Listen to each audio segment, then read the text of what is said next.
Welcome to the Mischief. I'm Valen, and this is Occultism.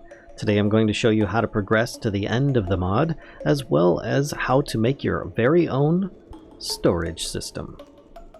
So let's continue from where we left off last time, which was we had made some impure purple chalk from our little crusher demon, crushing up some endstone and obsidian dust, mixing it with impure chalk. Of course, you toss this in one of these spirit fires, and it will make your pure purple chalk, allowing you access to all sorts of new and interesting, and in some cases, very dangerous rituals.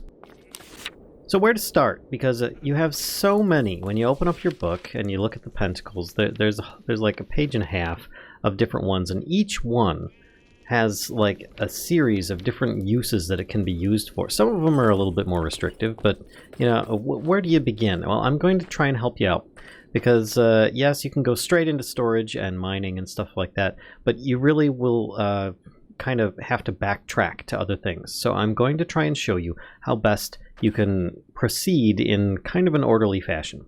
First and foremost, we're going to try and make an infused pickaxe. How do you make one of those? You start off with a spirit-attuned pickaxe head, which is just some spirit-attuned gems, which of course are diamonds tossed into spirit fire. And this starts you off with the head of that. Then you're going to want to proceed with Strigier's higher binding. Now, as you saw in here, going into your patchouli book, if you look at the pentacles, and you can just look up Strigier's higher binding, you can find it very easy. You can place it on the ground. It will require some of those spirit crystals as well as your new chalk selection. In fact, it uses just about everything that you've used so far. But you can choose in here Infused Pickaxe. Why do I want this? It's a very low durability pickaxe that has diamond level mining. And I really don't care. Why don't I just use some diamonds? Because this is the only way that you're going to be able to actually mine up some of the Iesnium ore that you usually would see here. Let me put my goggles on. There we go. And now you can see there's Iesnium ore. If I were to mine this with any other pick, it would just not pick up. It would just break into regular netherrack. So you need to have a starting pick in order to get that. An infused pickaxe. In order to make one of these things, you will need spirit-attuned pickaxe head, which I already showed you, a silver ingot, well, 2 silver ingots, 2 sticks, and a book of binding Djinni, which in this case is not that much more expensive. If you remember the book of binding Foliot, it was a rather cheap recipe of just some white dye, book and quill, and purified ink, which more than anything is probably just a little bit annoying to try and make book and quill, because if anything they don't stack. But if you make a book of binding for Djinni, all that's really changed is that instead of white dye, you need green dye, and in most cases that means cactus. Now, as this is a very simple, straightforward thing, summoning a Djinni that is bound is not actually going to do much of anything. You just put the things in the usual sacrificial bowls, you then put your Djinni bound book in the center, and voila, you will get an infused pickaxe. Now, let me grab one real quick. There we go, I have it now in my inventory here. Let's go over to the Iesnium ore. Now in this case, I'm also going to put on my otherworld goggles. There we go, so I can see it. Then I use my pick. It takes a moment, and I can therefore break it. It's lovely. Now if I place it back in the world, take my goggles off, it turns into Iesnium ore, which should be harvestable normally without any problem. Now if you look here though, it only has 60 durability, so mine with this very sparingly. And remember to use your divining rod on some netherrack in order to find a whole bunch of these. You're going to need a lot, because some of the rituals in the future will require entire blocks of Iesnium ore. But the first thing you're going to want to make with this, obviously you're going to want to give it to your crusher demon, have him double it so that you can get extra ores out of it and so on, is going to be an Iesnium pickaxe. And this will have a lot more durability. It's diamond level, so that's not a problem. And it will be 1561 durability, a very large difference. 1500 more than the infused pickaxe, and it doesn't require any rituals in order to make it. So it's definitely worthwhile in that aspect. It should mine just about any ore for the most part, as well as the Iesniums. So next up, you're going to want a way to easily capture mobs. Why? Well, multiple reasons. One is because often you don't want to have to hold a cow here with like a piece of wheat or something like that and sacrifice it for some ritual. But more importantly, if you have a soul gem, which I have here, you can use it to store any number of your spirits. There we go. Hey Jag, how's it going? Well, let's check out and see how he's doing. His essence decay is up to 74%. Well, getting the gem. And it's paused. So this is a really handy way of saving yourself a lot of materials and also transporting entities. It's not going to work on things like the Wither or Ender Dragon or whatnot. If it's a strong enough or big enough entity, it's probably not going to go into one of those gemstones. But they are really helpful. Let's take a look.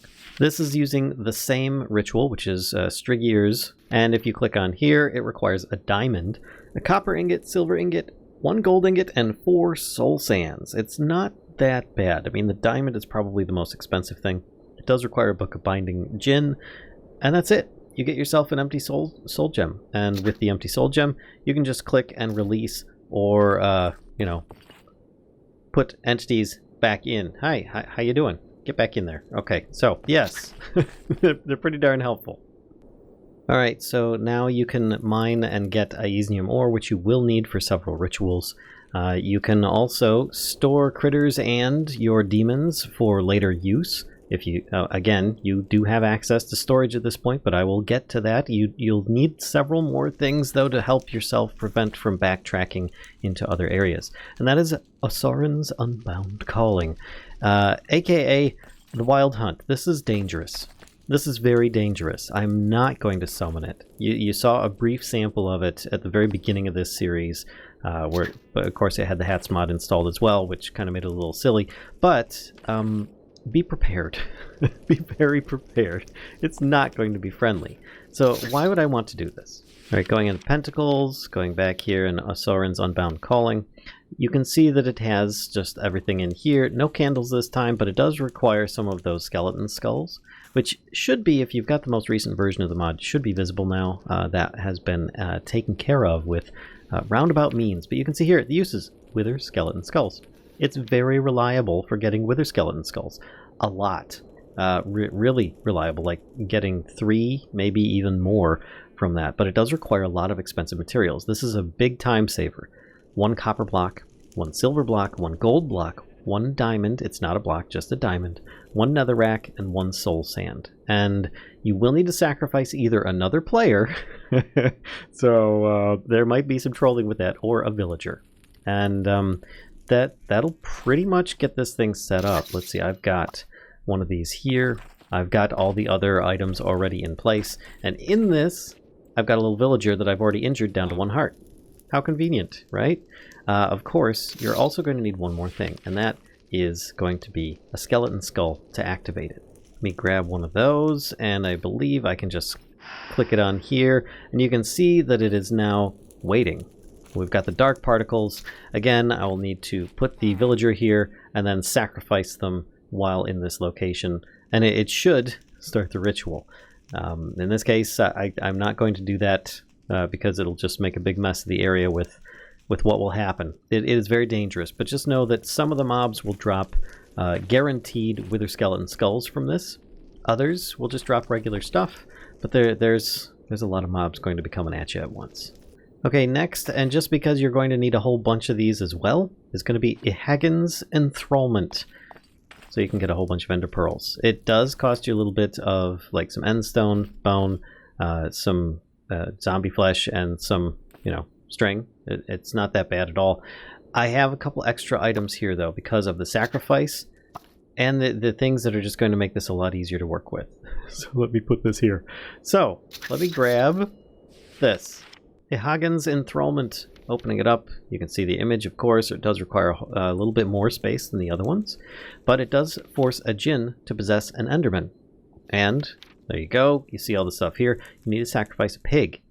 And it should automatically guaranteed drop 1 to 3 ender pearls, which is absolutely fabulous. But a little helpful thing here, if you want, you can just kind of put a pig here.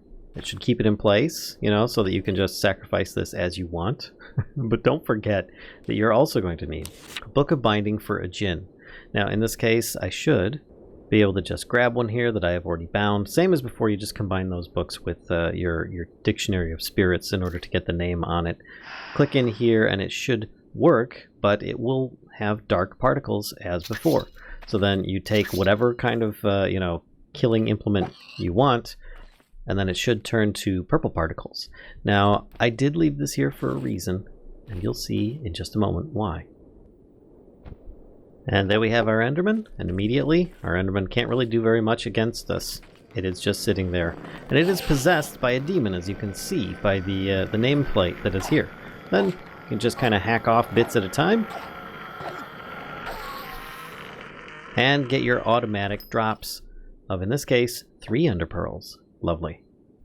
I find bows to be very useful for many entities. If just holding any kind of sacrifice in the area, villagers included, as well as sometimes capturing entities. Not many things protect against it, but just keep in mind that some of these summons, specifically Asorin's Unbound Calling specifically, will summon a lot more than just one.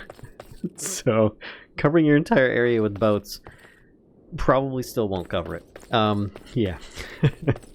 Okay, so now that you have access to all sorts of things, like your soul gems, you've got access to being able to get Iesnium, you have access to wither skeleton skulls, purple chalk, yellow chalk, white chalk, all the chalk, regular skulls, so much stuff. Abra's Open Conjure is next, and you've been fighting and survived many a difficult battle. In this case, we need Afrit Essence. Why? In order to get to the final tier of chalk. Now this is kind of a jump because I skipped over the whole making things for storage, but that's okay. It's just going to progress you all the way to the end game. Abra's Open Conjure, in this case, as you already saw it on there, you're going to summon an Afrit, and it should drop Afrit Essence. It does require netherrack, nether quartz, flint and steel, gunpowder. You need to sacrifice a cow, and you need to book a binding for an Afrit. Now, an Afrit book requires purple dye. It's actually probably even cheaper than the other dye because 1 red, 1 blue makes 2 purple dye, at least. But anyway, you get the idea. It's pretty darn cheap. You just need to make this thing here, put it in place, and you get yourself an Afrit that you'll have to fight, and should, in most cases, drop Afrit Essence, which then you can use to craft the last one here. Now, as before, I'm not actually going to be doing any kind of things. You did see one earlier when I spawned one. There we go. See, I've got a captured Unbound Afrit right now, and I currently have it on peaceful mode, so this guy's not really going to do too much to me. He's just going to kind of stand here. And the textures on these mobs and the mod itself may change over time as it's still being developed. But with that essence that you get from fighting one of those guys and their minions, yes, a single boat will not cover it in this case. You're going to be attacked by many things. You'll want to use that Afrit essence, some blaze powder, and some impure white chalk to make yourself impure red chalk. Chuck that in some fire, and you get some pure red chalk, which you can use for some of the highest tier pentacles in the mod. Alright, this next part isn't going to use any of the pentacles or rituals that I currently have out here, but the second part of it will likely use Strigier's Higher Binding, and that is the mining option. I'm going to show you how you can have Djinns and Foliots do automatic mining in a alternate dimension for you. Now, I've got a lot of mods in here, so you may see some strange ores and things like that from this, but that is anticipated and expected. With this, we're going to go to Ezivius's Spectral Compulsion. This one here I talked about previously, and how you would have access to a storage actuator base, a stable wormhole, a storage stabilizer tier 1, and a Foliot miner. In this case, the Foliot miner is actually pretty darn useful. You can use it or a Djinn miner in order to get a lot of resources for you, but you need to have access to Strigier's Higher Binding over here in order to, well, access the things that you need for the entire setup, because it's not just one Foliot miner, it's everything that it incorporates. So in this case, I have one of these, a dimensional mineshaft, sitting on a hopper, feeding into a chest, but you will also need a magic lamp. In this case, if I go into Occultism, you can see we've got a miner Foliot and an ore miner Djinn. And in either of these cases, they're very different for what they actually do and how long it takes them to do it. You start off in both cases with an empty magic lamp, which is just a bunch of silver ingots with Iesnium ingot in its place in the middle. Then you'll need to enchant this or encapsulate either a Foliot or a Djinn in the lamp, then place it in a dimensional mine shaft, which if you look here, is made with Strigier's higher binding. Let's start off with the Foliot miner. First, let's get all the ingredients together. We're going to get 2 miners, and we're going to get the mine shaft. So the Foliot miner, being on the earlier version of the pentacle access, is just 1 gravel, 1 iron ore, 1 Iesnium pickaxe, which you now see why sometimes it's a little bit difficult to get to some of these things earlier on, and an empty magic lamp. You put it all with a book of binding for a Foliot, and you should be good to go. Now the Djinn ore miner requires a Djinn book, empty magic lamp, Iesnium pickaxe, Iesnium block, spirit attuned crystal, and gold ore. This will get you a Djinn ore miner. And of course the empty magic lamps, remember, are just a bunch of silver and an Iesnium bar in the middle. Now once you have one or both of those with Strigier's higher binding, you can go in here and make yourself a dimensional mine shaft.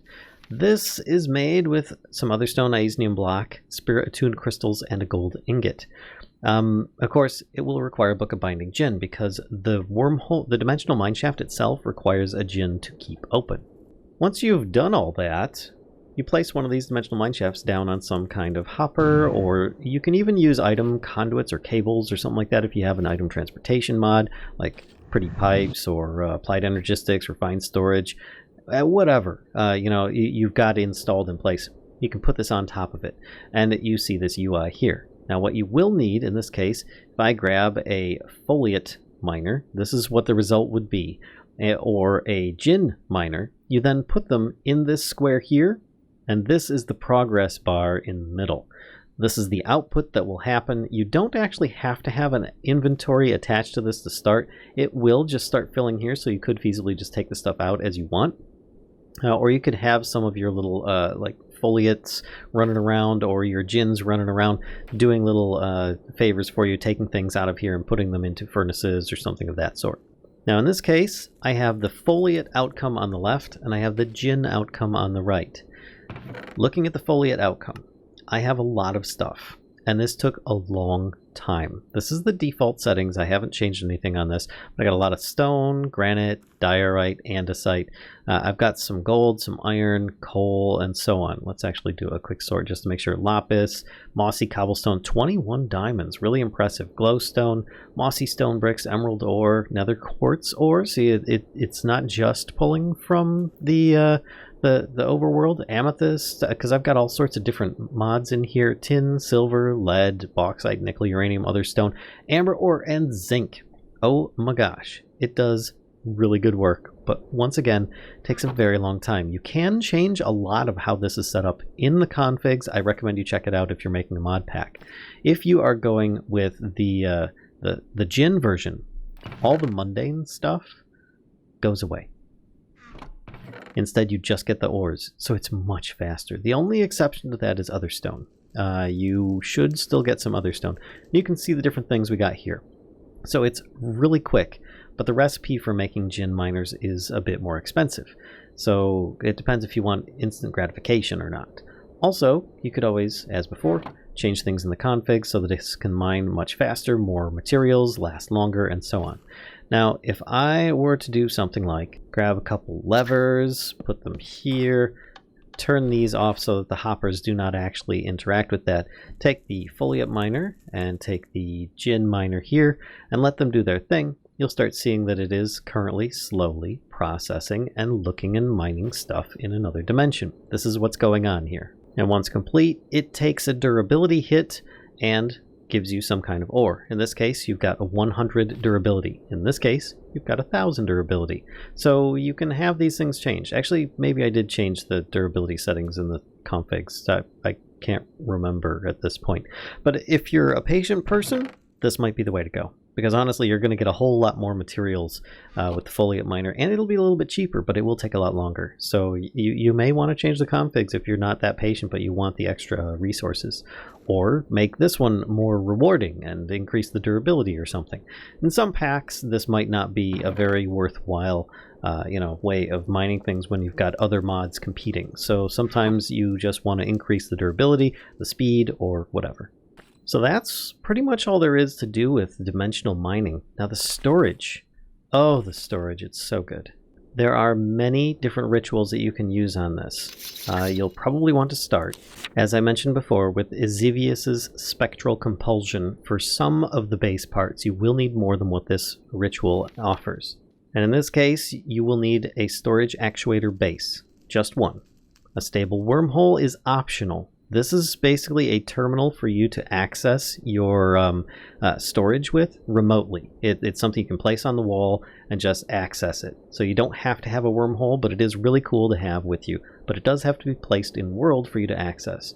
On top of that, you're probably going to want a storage stabilizer, at least one, to go along with it, just to increase the amount of storage that it can have.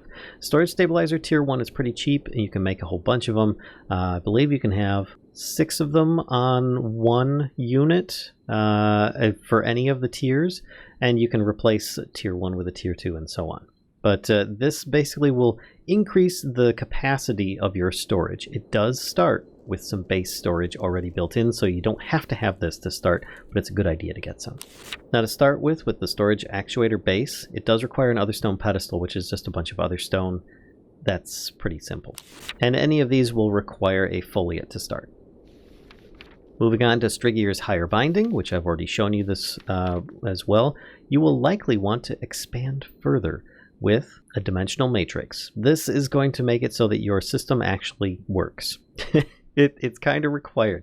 Storage Accessor is a remote control that you can use to access your storage from your inventory and craft with it remotely. It is absolutely fantastic. And a Storage Stabilizer Tier 2, just like the Tier 1 version, will expand your storage and how much it can hold, even more so than the Tier 1 versions.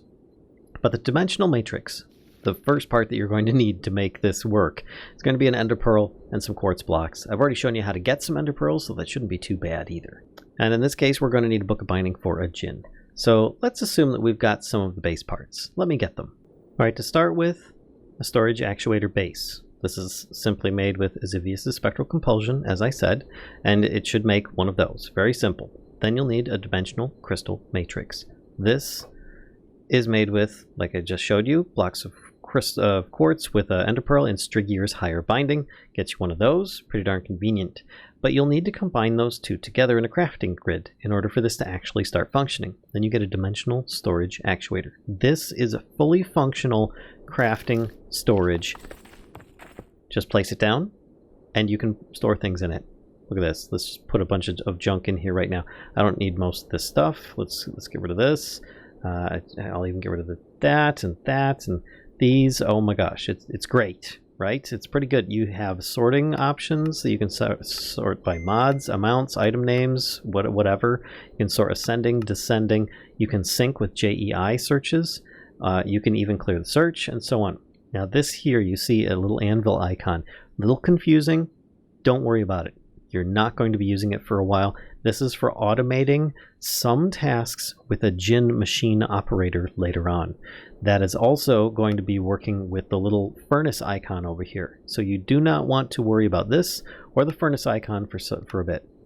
Just know that right now this is your storage. You can pull things in and out of it. You know, just right click for half stacks, take the entire thing, or if, whatever you need. You can then start crafting things in place. For example, I could take some of these sticks here. I can then do this, and I make myself an Iesnium pick, just like that. It was very Iesnium. And already you've got storage, and you got to understand how much storage do I have. 16 different items worth, 128 total. So you can have 128 different items, but if you exceed a certain level of these, and I think it's 1,000, if you exceed 1,000 of one type, then it will go up to the next level. So let's see here. I've got 16. Let me grab a stack of this like special netherrack from Occultism, and you can see it went up to 17. Let's grab another stack, another stack, another stack, and you can see it's still not going up. But as soon as I add one other stone slab, boop, it goes up to the next level. So this is similar to refined storage in the way that it is limited by the item types, but it also will only store so much per item. So once I get up beyond 1,000, there we go. I just broke 1,000 and it went up to 19. You can see that that now has gone up to the next step. So if you have a lot of variety, like a ton of mods in a mod pack, this is not going to do, because you're going to need to do better than that. Now already it will store a whole lot of items individually. I mean, this currently stores up to, what, 54 different items because of the size of the large chest, which is not even, you know, half of what we can store in here. So it just in the variety of items, it can store a whole lot, especially if it can store like 1,000 of each different type. But you're still going to want to expand that. And that's where the dimensional storage stabilizers come into play. Now, I currently have a little bit of andesite just to show you that you don't even need to have any kind of special setup for this, but you cannot place any of the tiered dimensional storage stabilizers within a block of this. It has to be 2 blocks away. So let's do this, and it has to also be facing this glowy Rubik's Cube looking thing in the middle. So if I go 2 blocks away and 1 up, and it has to be facing it. So if I place this down, it's going to be like a bowl. Actually, that's kind of poorly placed. Let me grab this. I'll put it up here. You can see it looks just like the golden sacrificial bowls, but each different tier will have different colors on it, and will help increase the different amounts that are in here. Remember, we've got 128 to work with. So if I click on here, it then faces this matrix. I can even remove any kind of supporting structure. It doesn't need anything for it to even, you know, work. It says 128, right? Well, just pick something up for it to update, and now it has 256. It has doubled the amount that's in there. But don't expect it to update unless you pick up something and put it back down again. This is actually a really kind of server-friendly style inventory system, because it's not going to constantly update all the time. But you do have remote access to it as well if you've made one of those remotes.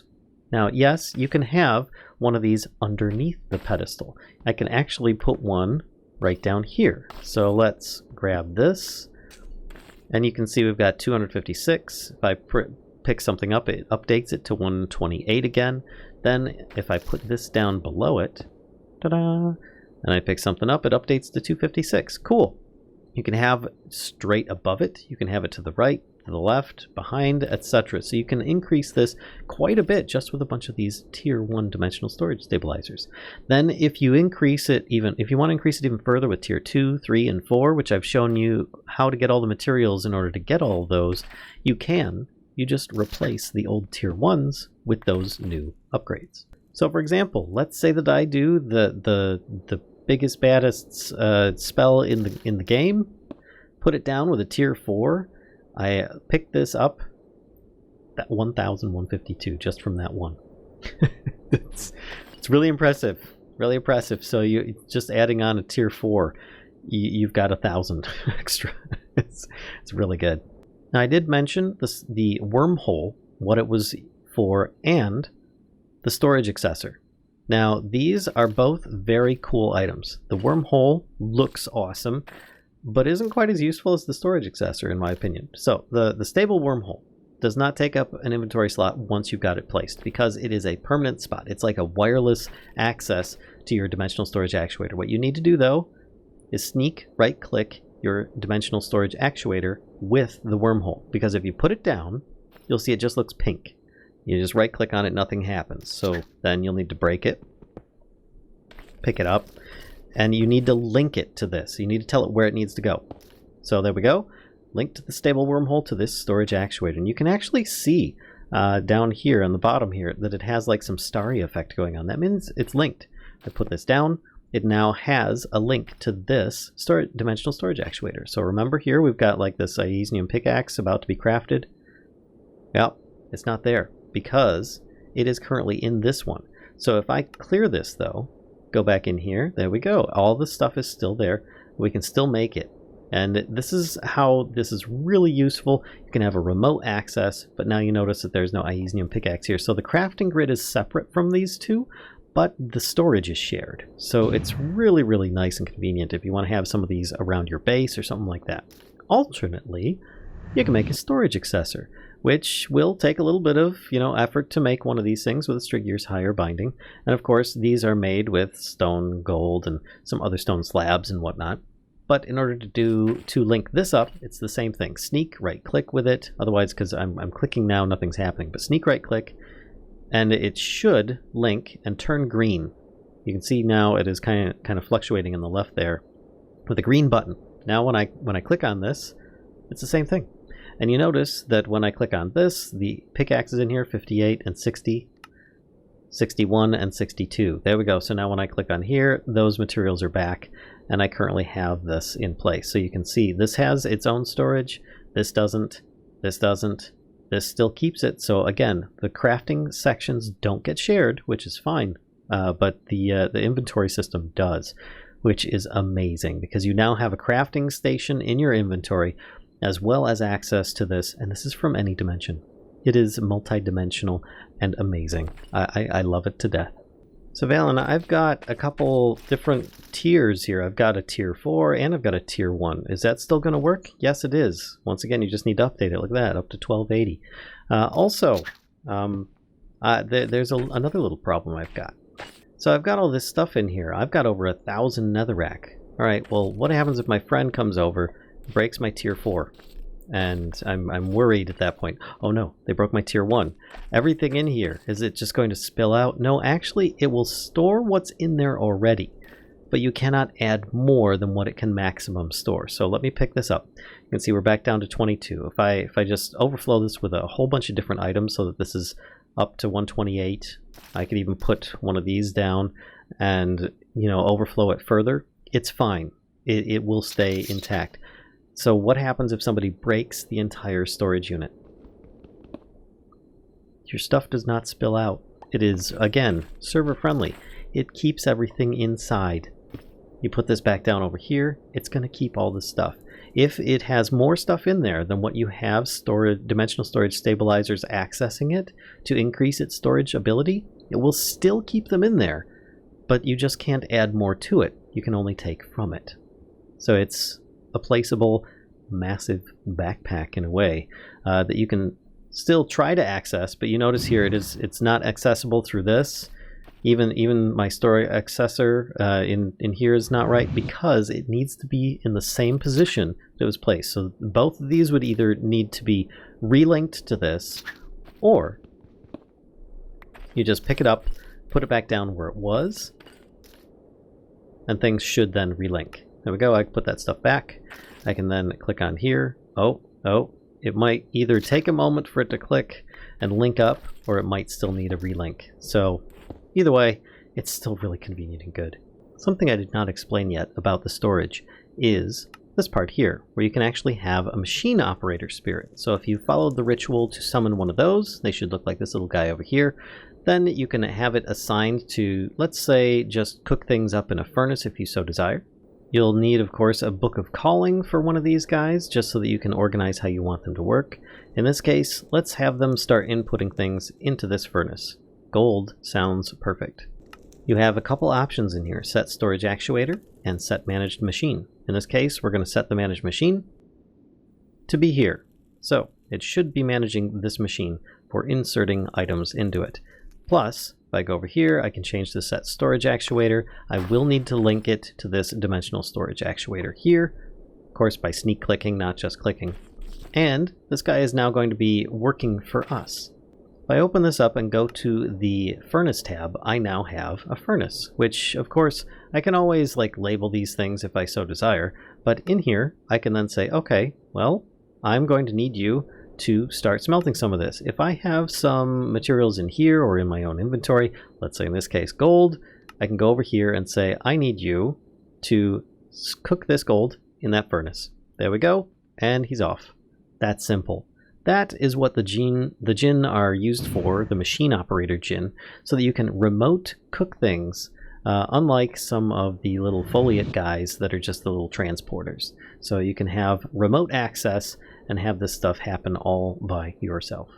So there are many other things still in this mod that I did not cover, but I feel that this is the real meat and potatoes of it. There are some small fine details, and there's more content that I understand is still planned for this mod. So if you have enjoyed this series, please be sure to give a like, comment, subscribe. Be sure to click the notification bell. Come visit us on Twitch. We've got a notification bell there too if you want to end up checking out some of the Twitch stuff.